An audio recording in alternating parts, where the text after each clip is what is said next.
Hello friends, ഞാൻ doctor Athira, dental സർജനാണ്.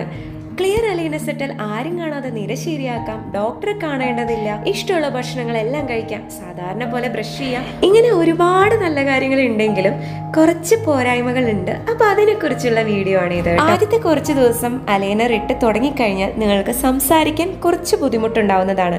പ്രത്യേകിച്ച് S വരുന്ന വാക്കുകളെല്ലാം തന്നെ ഇത്തിരി ഉച്ചാരണ പ്രശ്നം ഉണ്ടാവും കേട്ടോ. രണ്ടാമത്തേത്, നിങ്ങൾ നല്ല രീതിയിൽ വെള്ളം കുടിക്കുന്നില്ല, ഓരോ നേരവും കറക്റ്റായി ബ്രഷ് ചെയ്ത് മെയിൻറ്റെയിൻ ചെയ്യുന്നില്ല എന്നുണ്ടെങ്കിൽ നിങ്ങളുടെ പല്ലുകൾ കേട് വരാനുള്ള ചാൻസ് ഉണ്ട്. കാരണം ഉമിനീരാണ് നമ്മുടെ പല്ലുകൾ വൃത്തിയാക്കാൻ സഹായിക്കുന്നത്.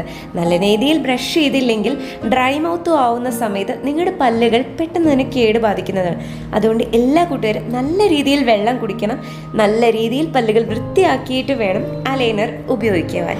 ഇനി നിങ്ങളുടെ പല്ലുകൾ നീങ്ങുന്നത് കൊണ്ട് തന്നെ ബ്രേസസിനുള്ളതുപോലെ നിങ്ങൾക്ക് ചെറിയൊരു തലവേദനയും പല്ലുകൾ നീങ്ങുന്നതിൻ്റെ ഒരു ബുദ്ധിമുട്ടും അസ്വസ്ഥതയും എല്ലാം തന്നെ ഉണ്ടാവാവുന്നതാണ്. ക്ലിയർ അലൈനർ കംപ്ലീറ്റ് ആയിട്ട് പേഷ്യൻറ്റിനെ ഡിപ്പെൻഡ് ചെയ്തിട്ടാണ് ഇരിക്കുന്നത്.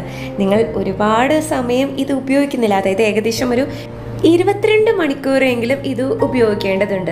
ഇതുപോലെ നിങ്ങൾക്ക് ഉപയോഗിക്കാൻ പറ്റുന്നില്ലെങ്കിൽ പല്ലുകൾ നീര് ശരിയാവുന്നതല്ല. അതുകൊണ്ട് തന്നെ നിങ്ങൾ ഇത് ഓപ്റ്റ് ചെയ്യാതിരിക്കുന്നതാണ് നല്ലത് കേട്ടോ. അടുത്തതായി, ഇൻഡയറക്റ്റ് ആയിട്ടായാലും വെയിറ്റ് ലോസ് സംഭവിക്കുന്നതാണ്. ഇത് നിങ്ങൾ ഇടയ്ക്കിടയ്ക്ക് ഊരി കഴിക്കേണ്ട ഒരു ബുദ്ധിമുട്ട് കാരണം ഒട്ടുമിക്ക ആളുകളും സ്നാക്കിങ് കുറയ്ക്കുന്നത് കൊണ്ട് സംഭവിക്കുന്നതാണ്. ഈ വീഡിയോ നിങ്ങൾക്ക് ഉപകാരപ്പെട്ടുവെങ്കിൽ ഉറപ്പായും ചാനൽ സബ്സ്ക്രൈബ് ചെയ്യൂ കേട്ടോ. Thank you for watching.